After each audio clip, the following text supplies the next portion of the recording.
आज के दिन का पूरे देश को बेसब्री से इंतजार रहा है। कितने महीनों से देश के हर घर में बच्चे, बूढ़े, जवान सभी की जुबान पर यही सवाल था कि कोरोना की वैक्सीन कब आएगी। तो अब कोरोना की वैक्सीन आ गई है, बहुत कम समय में आ गई है। अब से कुछ ही मिनट बाद भारत में दुनिया का सबसे बड़ा टीकाकरण अभियान शुरू होने जा रहा है। मैं सभी देशवासियों को इसके लिए बहुत बहुत बधाई देता हूं। आज वो वैज्ञानिक, वैक्सीन रिसर्च से जुड़े अनेकों लोग विशेष रूप से प्रशंसा के हकदार हैं, जो बीते कई महीनों से कोरोना के खिलाफ वैक्सीन बनाने में जुटे थे, दिन रात जुटे थे। न उन्होंने त्योहार देखा है, न उन्होंने दिन देखा है, न उन्होंने रात देखी है। आमतौर पर एक वैक्सीन बनाने में बरसों लग जाते हैं, लेकिन इतने कम समय में एक नहीं, दो मेड इन इंडिया वैक्सीन तैयार हुई है। इतना ही नहीं, कई और वैक्सीन पर भी काम तेज गति से चल रहा है। ये भारत के सामर्थ्य, भारत की वैज्ञानिक दक्षता, भारत के टैलेंट का जीता जागता सबूत है।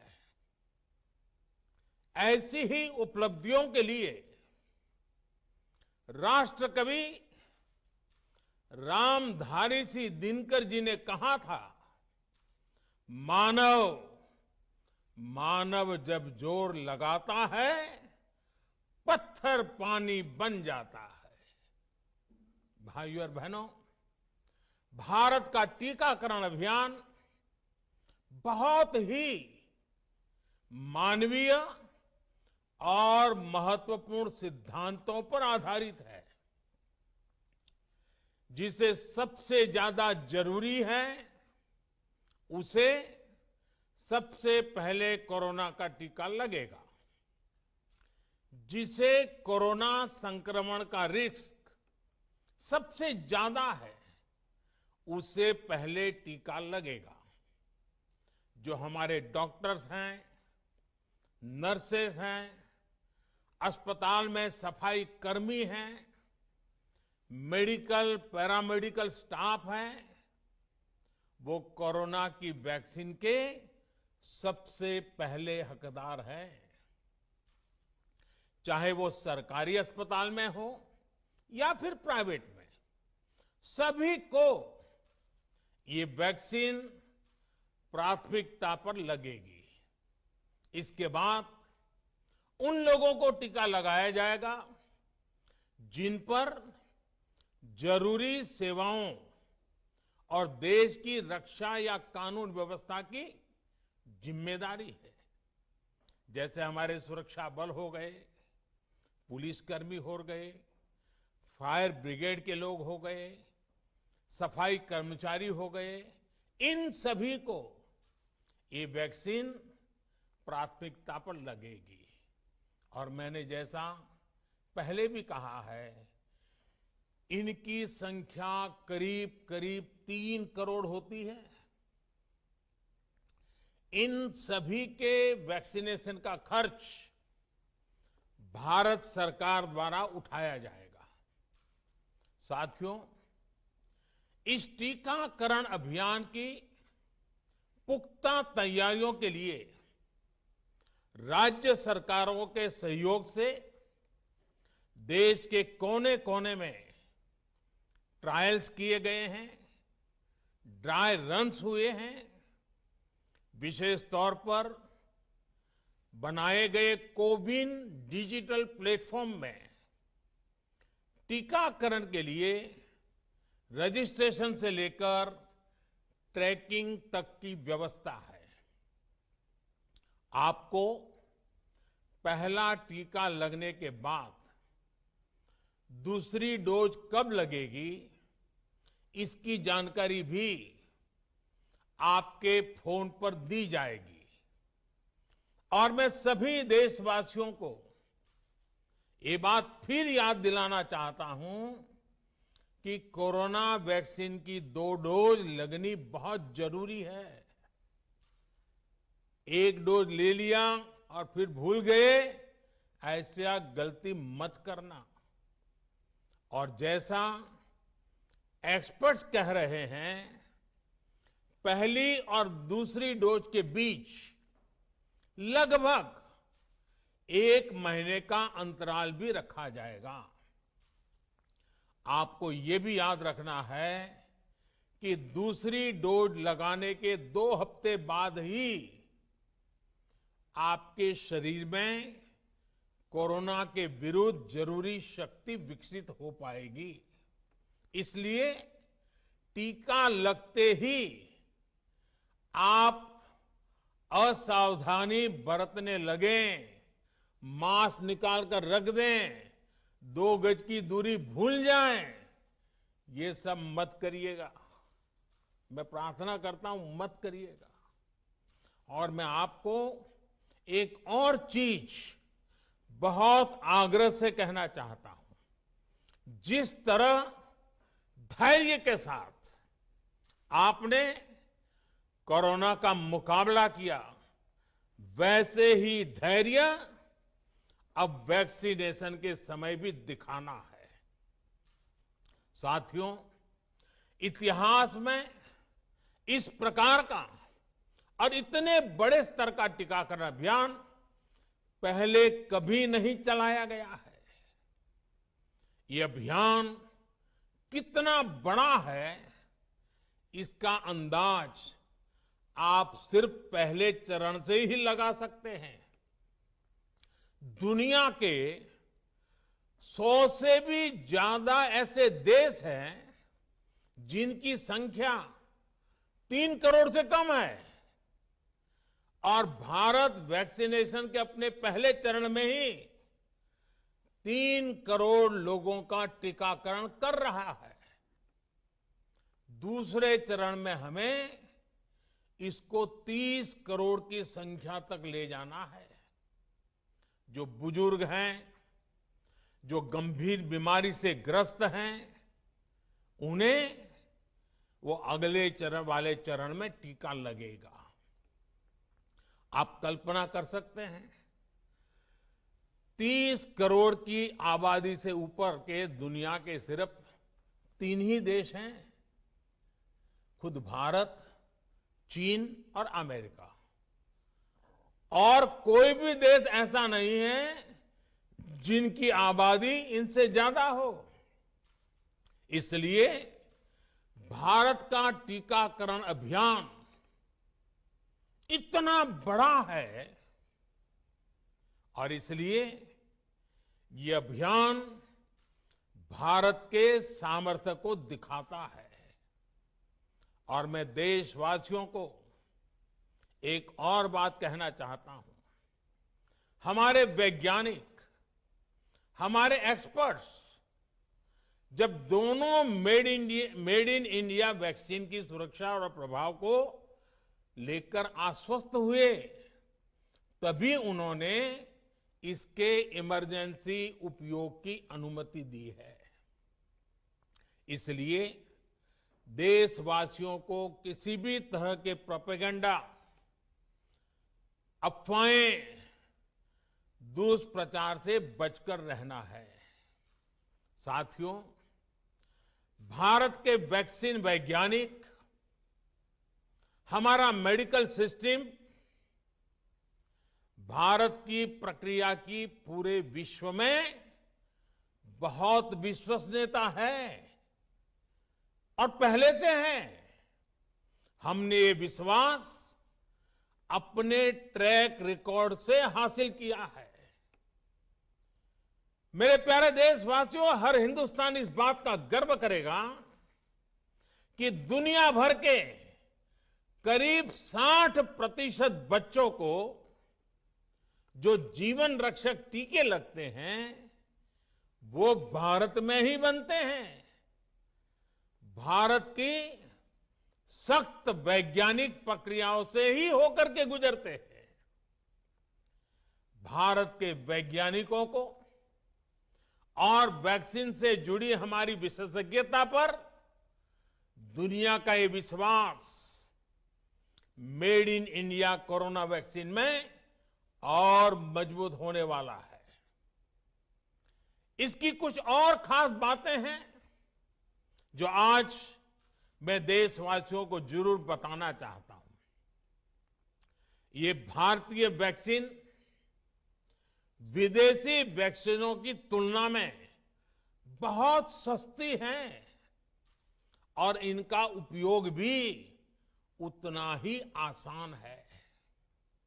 विदेश में तो कुछ वैक्सीन ऐसी हैं जिसकी एक डोज 5,000 रुपया तक में है और जिसे -70 डिग्री तापमान में फ्रीज में रखना होता है। -70 डिग्री। वहीं भारत की वैक्सीन ऐसी तकनीक पर बनाई गई हैं जो भारत में बरसों से ट्राइड और टेस्टेड है। ये वैक्सीन स्टोरेज से लेकर ट्रांसपोर्टेशन तक भारतीय स्थितियों और परिस्थितियों के अनुकूल है। यही वैक्सीन अब भारत को कोरोना के खिलाफ लड़ाई में निर्णायक जीत दिलाएगी। साथियों, कोरोना से हमारी लड़ाई आत्मविश्वास और आत्मनिर्भरता की रही है। इस मुश्किल लड़ाई से लड़ने के लिए हम अपने आत्मविश्वास को कमजोर नहीं पड़ने देंगे। ये प्रण हर भारतीय में दिखाई दिया है। संकट कितना ही बड़ा क्यों न हो, देशवासियों ने कभी आत्मविश्वास खोया नहीं। जब भारत में कोरोना पहुंचा तब देश में कोरोना टेस्टिंग की एक ही लैब थी। हमने अपने सामर्थ्य पर विश्वास रखा और आज 2300 से ज्यादा लैब्स का नेटवर्क हमारे पास है। शुरुआत में हम mask, PPE kit, testing kits, ventilators जैसे जरूरी सामान के लिए भी विदेशों पर निर्भर थे। आज इन सभी सामानों के निर्माण में हम आत्मनिर्भर हो गए हैं और इनका निर्यात भी कर रहे हैं। आत्मविश्वास और आत्मनिर्भरता की इसी ताकत को हमें टीकाकरण के इस दौर में भी सशक्त कर रहा है। साथियों, महान तेलुगु कवि श्री गुराजाड़ा अप्पा राव ने कहा था, सौंत लाभम कौंत मानुको, सौंत लाभ कौंत मानुको, पौरु गुवाडिकी तोड़ू पाड़बोए, देश मंटे मट्टी कादोई, देश मंटे मनुष्य लोय। यानी हम दूसरों के काम आए, ये निस्वार्थ भाव हमारे भीतर रहना चाहिए। राष्ट्र सिर्फ मिट्टी, पानी, कंकड़, पत्थर से नहीं बनता, बल्कि राष्ट्र का अर्थ होता है हमारे लोग। कोरोना के विरुद्ध लड़ाई को संपूर्ण देश ने इसी भावना के साथ लड़ा है। आज जब हम बीते साल को देखते हैं तो एक व्यक्ति के रूप में, एक परिवार के रूप में, एक राष्ट्र के रूप में हमने बहुत कुछ सीखा है, बहुत कुछ देखा है, जाना है, समझा है। आज भारत जब अपना टीकाकरण अभियान शुरू कर रहा है तो मैं उन दिनों को भी याद कर रहा हूं। कोरोना संकट का वो दौर जब हर कोई चाहता था कि कुछ करें, लेकिन उसको उतने रास्ते नहीं सूझते थे। सामान्य तौर पर बीमारी में पूरा परिवार बीमार व्यक्ति की देखभाल के लिए जुट जाता है, लेकिन इस बीमारी ने तो बीमार को ही अकेला कर दिया। अनेकों जगह पर छोटे छोटे बीमार बच्चों को मां से दूर रहना पड़ा। मां परेशान रहती थी, मां रोती थी, लेकिन चाहकर भी कुछ कर नहीं पाती थी। बच्चे को अपनी गोद में नहीं ले पाती थी। कहीं बुजुर्ग पिता अस्पताल में अकेले अपनी बीमारी से संघर्ष करने को मजबूर थे। संतान चाहकर भी उसके पास नहीं जा पाती थी। जो हमें छोड़कर चले गए, उनको परंपरा के मुताबिक वो विदाई भी नहीं मिल सकी जिसके वो हकदार थे।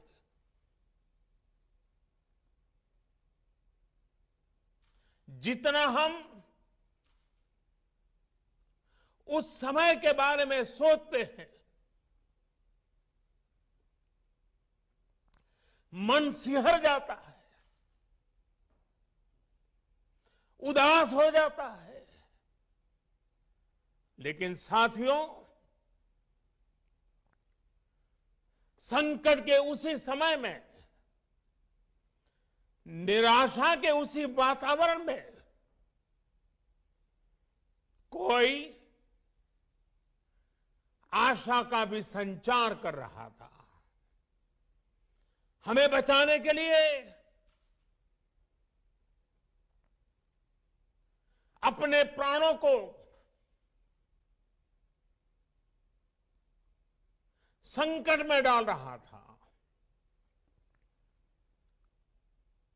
हमारे doctor, nurse, paramedical staff, ambulance driver, ASHA worker, सफाई कर्मचारी, पुलिस के साथी और दूसरे फ्रंटलाइन वर्कर्स, उन्होंने मानवता के प्रति अपने दायित्व को प्राथमिकता दी। इनमें से अधिकांश तब अपने बच्चों, अपने परिवार से दूर रहे, कई कई दिन तक घर नहीं गए।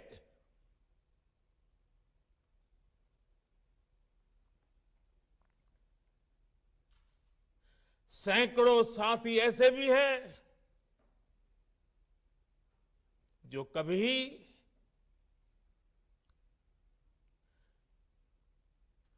घर वापस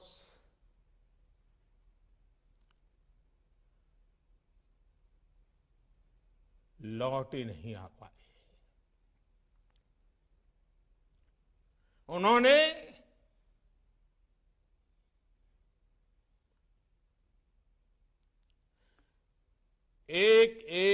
जीवन को बचाने के लिए अपना जीवन आहूत कर दिया। इसलिए आज कोरोना का पहला टीका स्वास्थ्य सेवा से जुड़े लोगों को लगाकर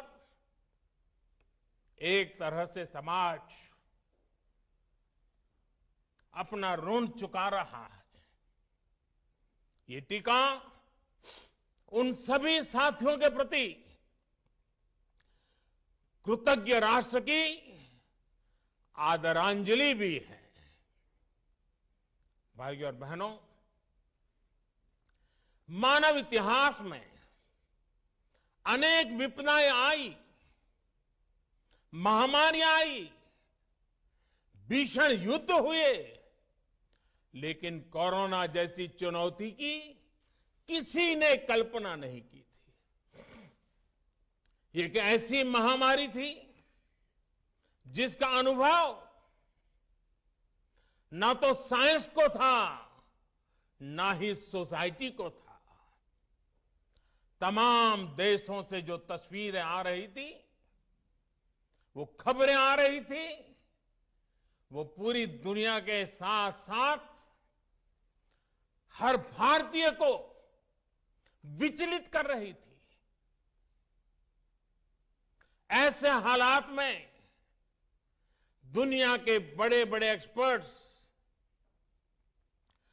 भारत को लेकर तमाम आशंकाएं जता रहे थे। लेकिन साथियों, भारत की जिस बहुत बड़ी आबादी को हमारी कमजोरी बताया जा रहा था, उसको ही हमने अपनी ताकत बना दिया। भारत ने संवेदनशीलता और सहभागिता को लड़ाई का आधार बनाया। भारत ने 24 घंटे सतर्क रहते हुए, हर घटनाक्रम पर नजर रखते हुए सही समय पर सही फैसले लिए।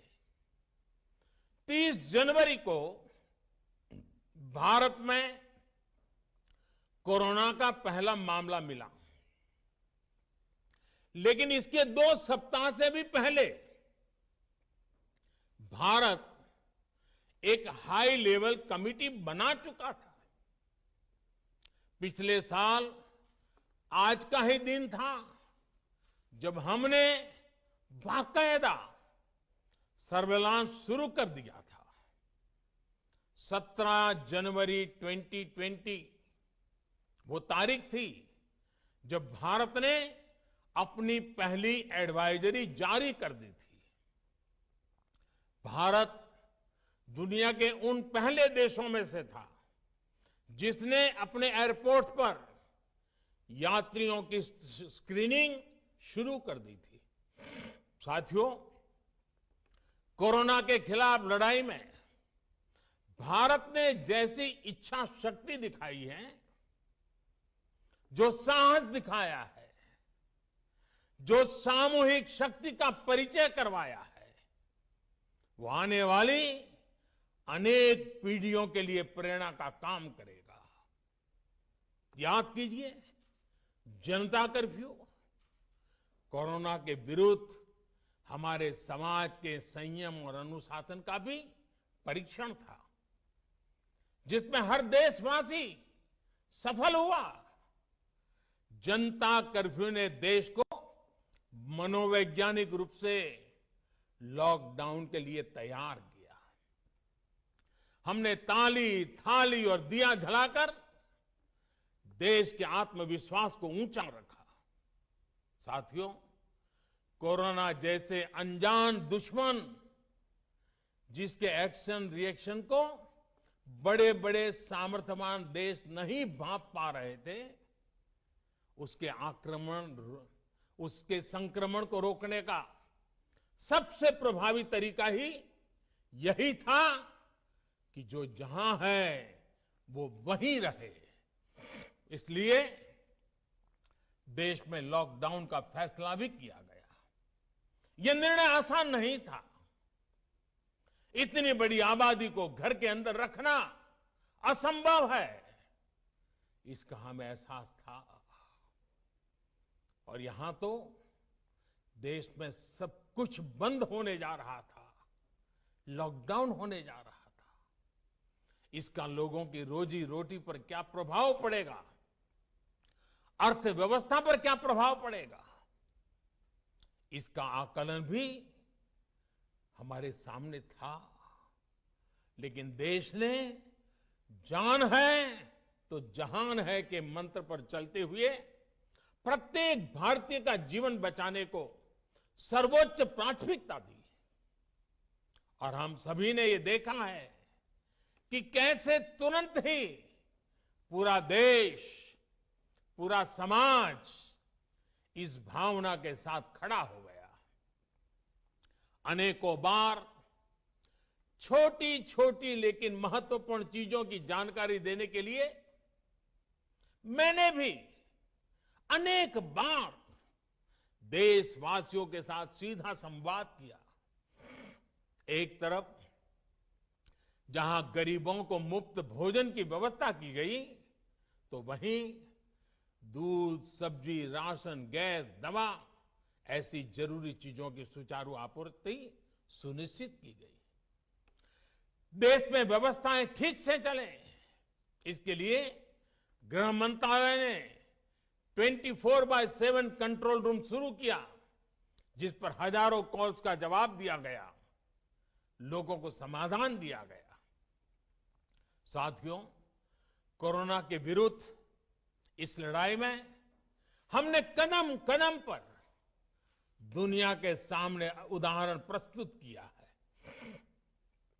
ऐसे समय में जब कुछ देशों ने अपने नागरिकों को चीन में बढ़ते कोरोना के बीच छोड़ दिया था, तब भारत चीन में फंसे हर भारतीय को वापस लेकर आया।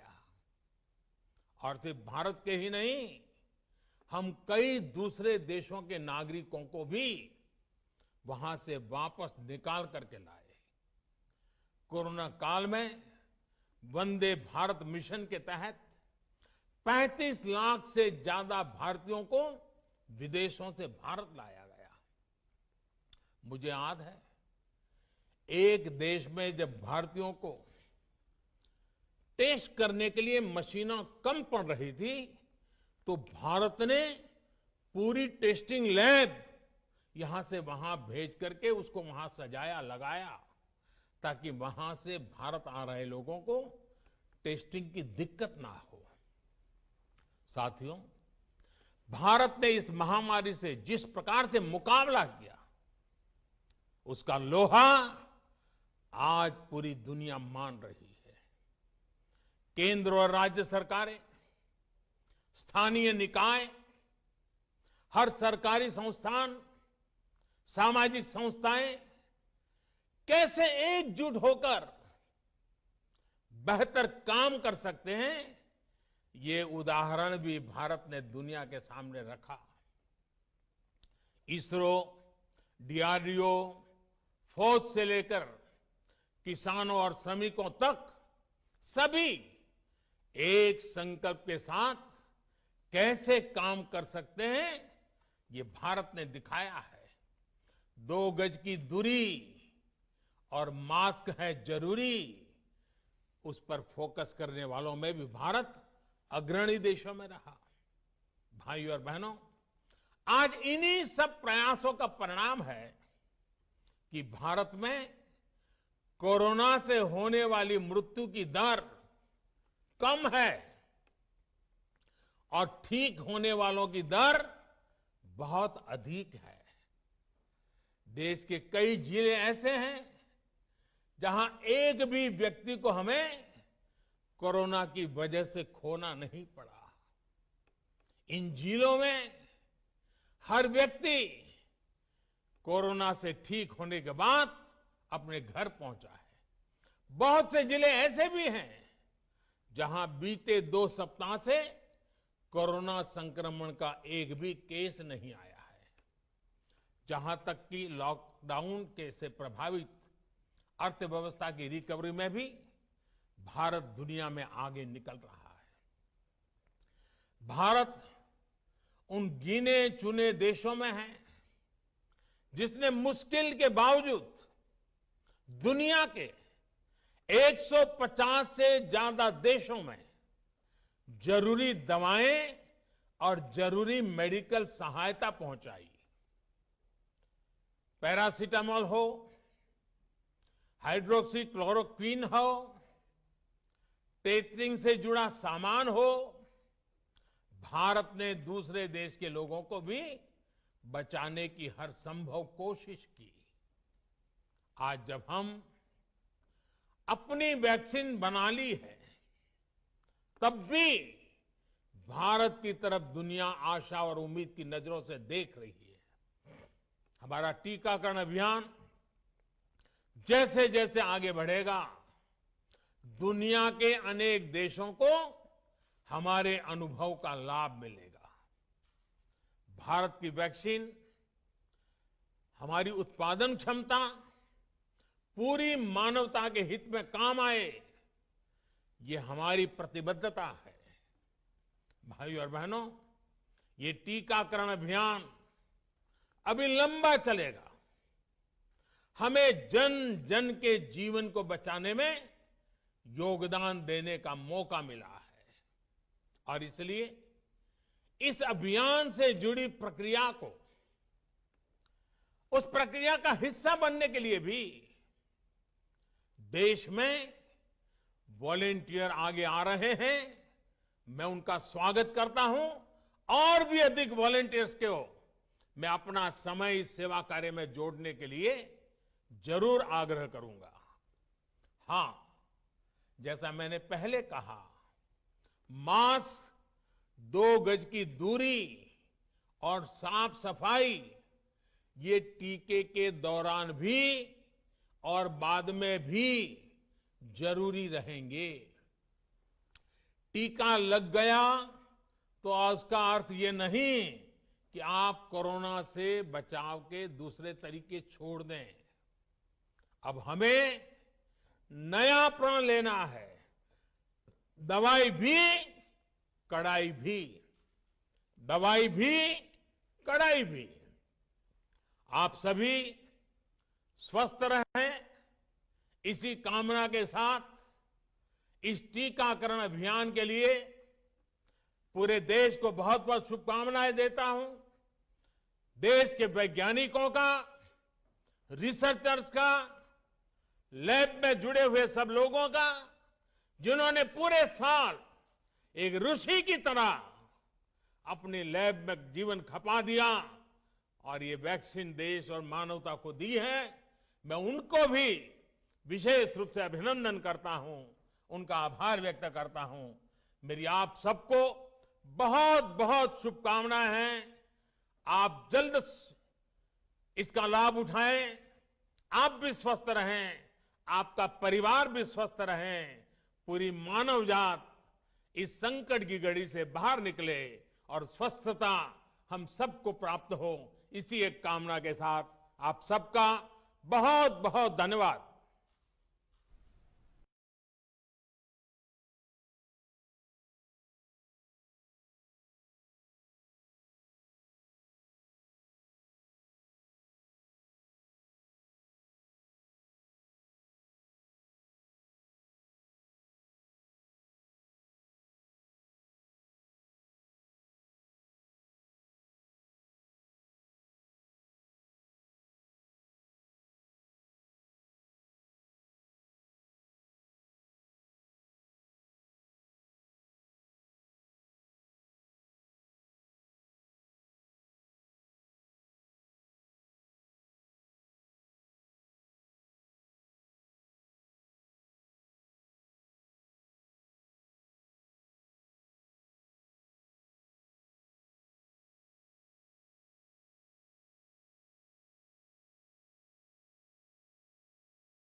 सर्वे भवन्तु सुखिनः सर्वे सन्तु निरामयाः सर्वे भवन्तु सुखिनः सर्वे सन्तु निरामयाः